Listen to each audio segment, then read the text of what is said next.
Our final presentation will be from Michael Finucan, MLA's General Manager of International Markets, who will discuss global consumers, customers and competitors securing Australia's place on the plate.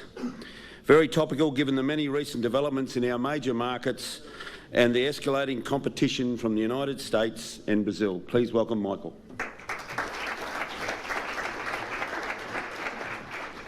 Thanks, Jeff. Thanks, everybody. So today I'm going to look at some of the opportunities in our global markets. We know the long-term outlook is very strong. However, we need to navigate the mix of complex challenges that are out there. And to do that, we need to develop good data and insights about our customers, our consumers and the markets. And today I'm going to take you through a few of those insights and how they reflect on some of our opportunities.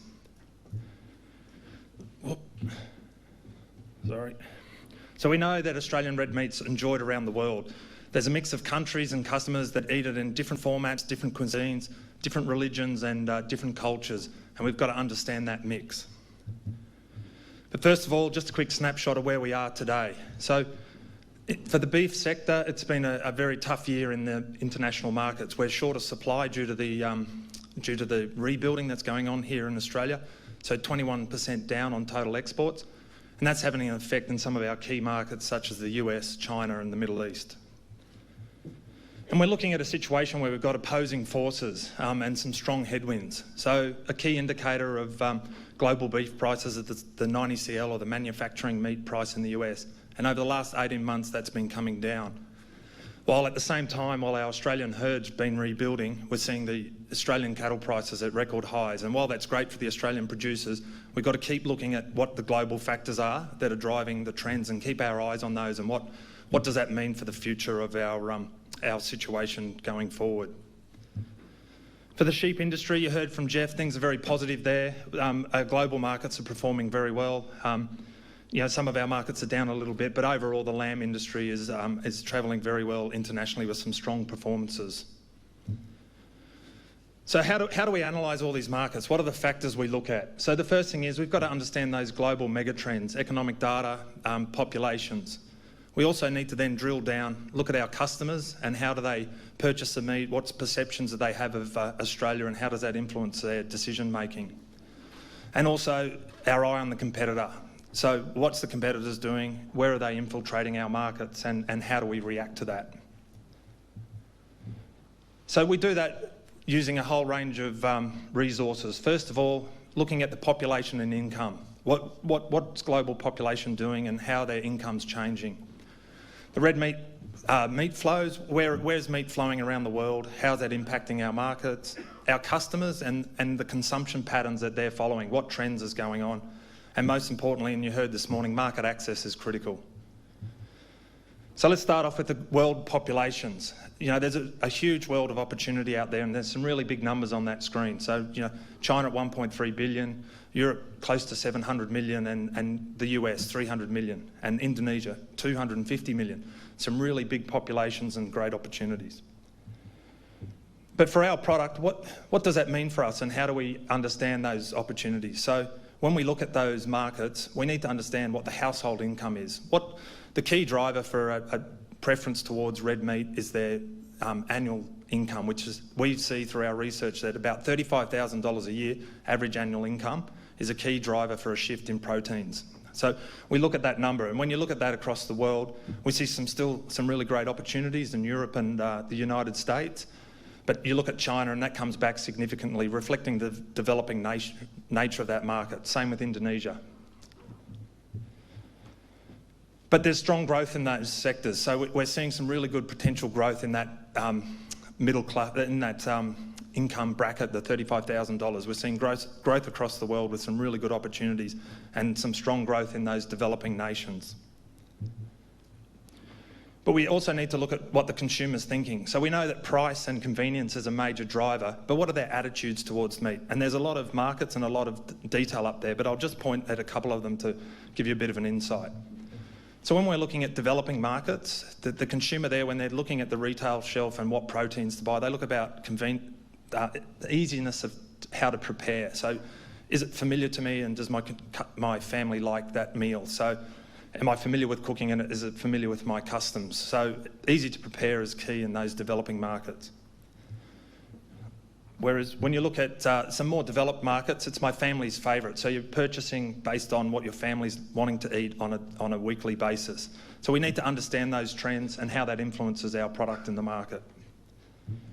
We then drill down another level and we go and look at how is our proteins comparing our beef and sheep meat in those markets. So just, I'm not sure if you can all read that, but I'll just take you through a couple of examples.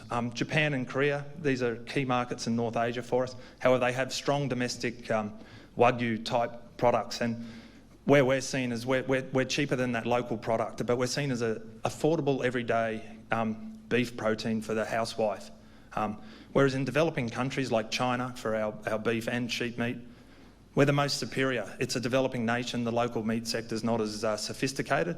And in those countries, we're superior. We're an imported product with better quality and better systems. So understanding that helps us position ourselves in those markets.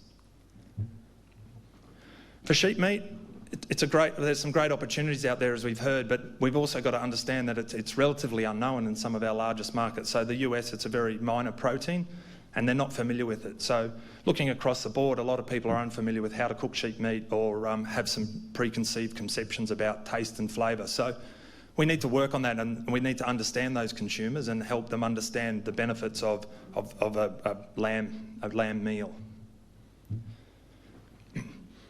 So you heard this morning from the RMAC committee members that market access is one of the major drivers for performance. So looking across the globe, we look at all our markets and how easy are they to get access to, how easy it is to do business and what's preventing us. So we've had some great wins with our North Asian free trade agreements, but there's more work to do. So free trade and quotas is one area that we need to continue to work on, and Europe's a good example with the UK leaving Europe, that we want to get better access there. But technical market access is critical, and Lockie Hart talked about it. You know, we see China there has a number of technical market access issues, and we need to remove those to really open up our access opportunities. The competitor, and I'm just going to use an example of China and how important market access is. So in 2013, Australia and a number of countries received significantly better access, and you can see that rapid growth there of imports. But late 2015, Brazil also received access, and you can see the blue line in the last column, which is the year-to-date 2016 figures, that them coming into the market has really grown that market and changing the dynamics of the China market. And while I'm on China, I'm just going to use a bit of an example, a drill down all those examples I was telling you that we look at, and what does that mean in China. So China's a massive country. It's huge.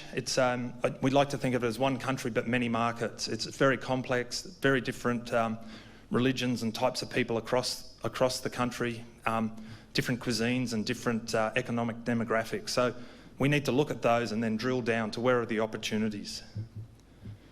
We hear a lot about the growing middle class and the size of the middle class, and we need to understand that for our sector, for our red meat proteins, who can afford our beef or lamb in China. So when we're looking at that, we look at people over to $35,000 again, the magic number, and we see that only about 3% of the urban population is in that bracket.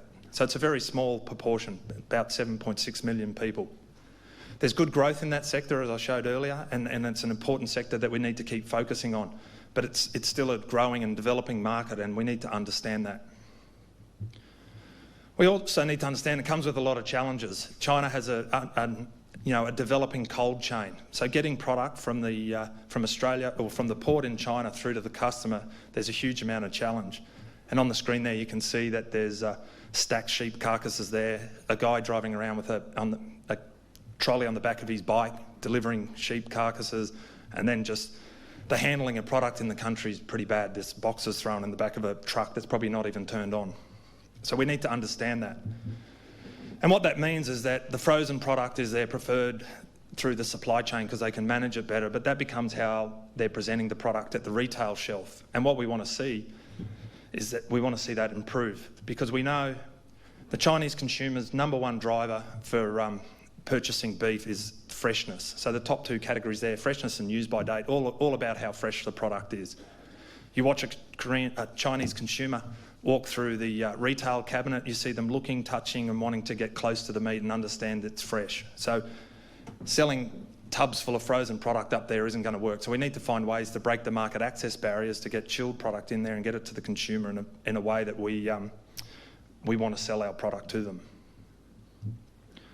But however, we've got some really great strengths in China. You know, across all the metrics that we measure, whether it's our quality, the guaranteed safe to eat, or willingness to pay more, we're number one.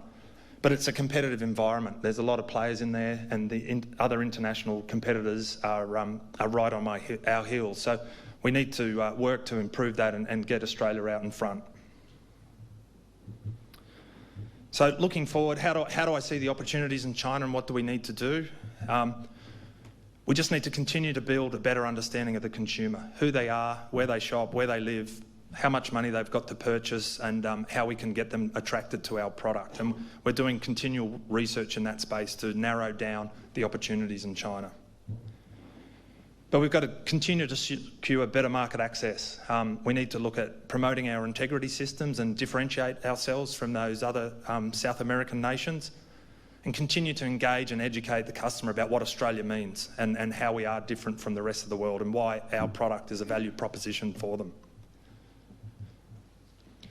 So in summary, you know, global demand is strong and we see some really good outlook in the global markets, but it's incredibly competitive, and we need to continue to look at our market intelligence, our market access issues and our marketing and promotion programs to optimise that.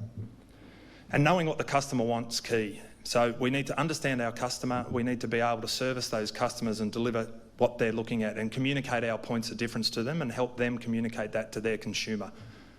So, thank you.